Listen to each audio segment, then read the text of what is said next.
What's going on, Trollios? Welcome back to Telesplash Gaming, and we have a troll to the past today, the September of 1996.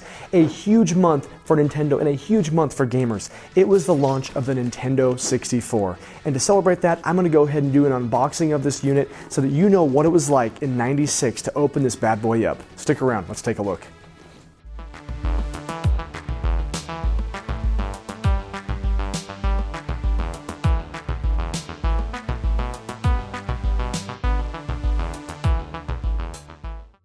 If you weren't around to experience the launch of the N64, you really did miss out on one of the biggest gaming launches of all time.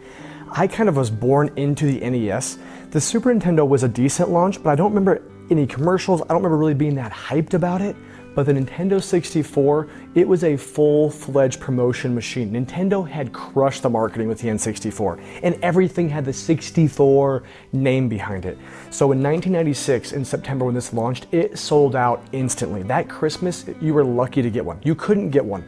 I remember going to my neighbor's house and a week before Christmas seeing them playing a Nintendo 64, and it was just the parents. The kids were gone, and I sat there for an hour and played with them. It was one of the most amazing experiences in my gaming life and one that I will never ever forget. But let's get into the unboxing here. As you can see, the box is not minty, but it's in great shape for how old it is. The back has some of the classics, a lot of the launch titles, Mario 64, Killer Instinct, Pilot Wings, Cruisin' USA, a lot of titles that you expected because this was, I believe, the original box that came with it. So getting into it here, let's see what we got. I think it's got pretty much everything minus the plastic that wrapped up the controller and the console, and I believe I'm missing one little piece of paperwork. But let's check it out.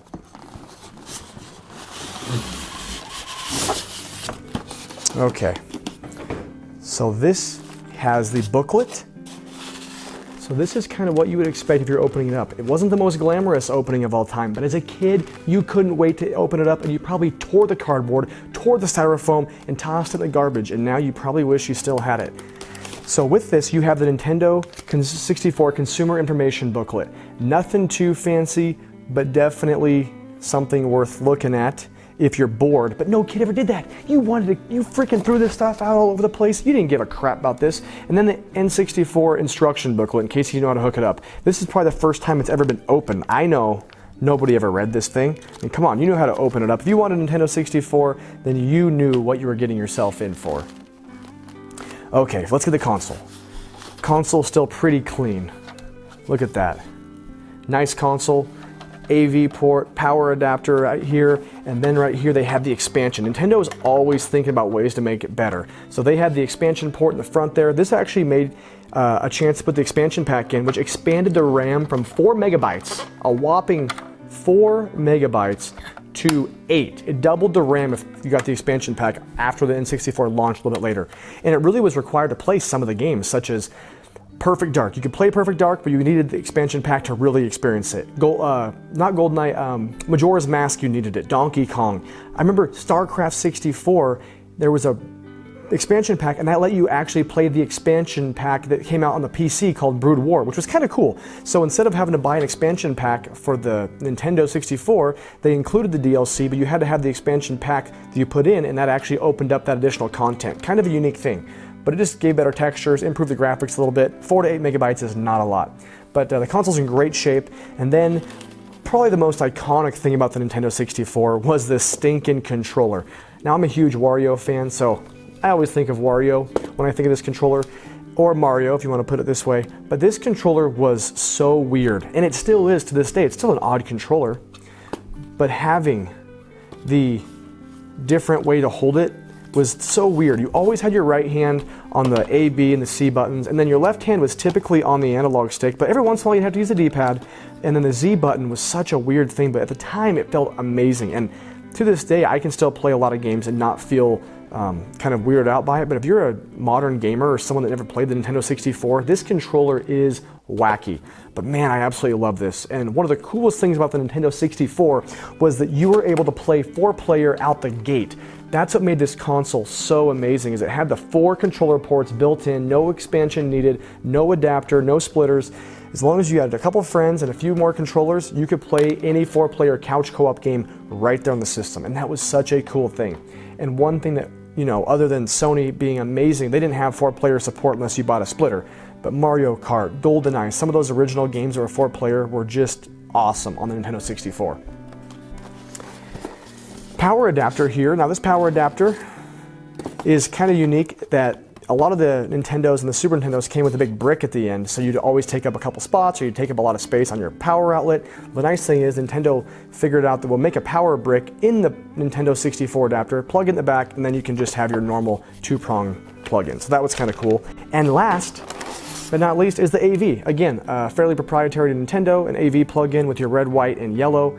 Nothing too fancy. You know, this box was $199 at launch. I think I'm missing a poster, and there was no pack-in game. This was one of the very first Nintendo consoles that didn't have some sort of pack-in game with it. And so with me, I remember getting my Nintendo 64, and I don't think my parents had the cash, or my mom didn't have the cash to buy any games. So I got the console and no games. So as excited as I was to get the Nintendo 64, as I couldn't wait to play it, as pumped as I was, I didn't have a game to play. So I had to go to JCPenney, order Star Fox 64 in the catalog, and get it sent to me over the course of a couple weeks. So I think I had to rent some games in the meantime. And I actually didn't get my Nintendo 64 on launch, I got it a year later. So I really had to sit there and marinate waiting for this bad boy. But that's it, not the most exciting unboxing for a console, but that's pretty much all you got, minus I believe a Nintendo poster. But the games were just so amazing. They may not have aged well. If a game is good, it's good forever. But some games you thought were good just don't quite hold up. There's games like GoldenEye. The Castlevania games I thought were cool at the time, but I don't think they're very good on the Nintendo 64.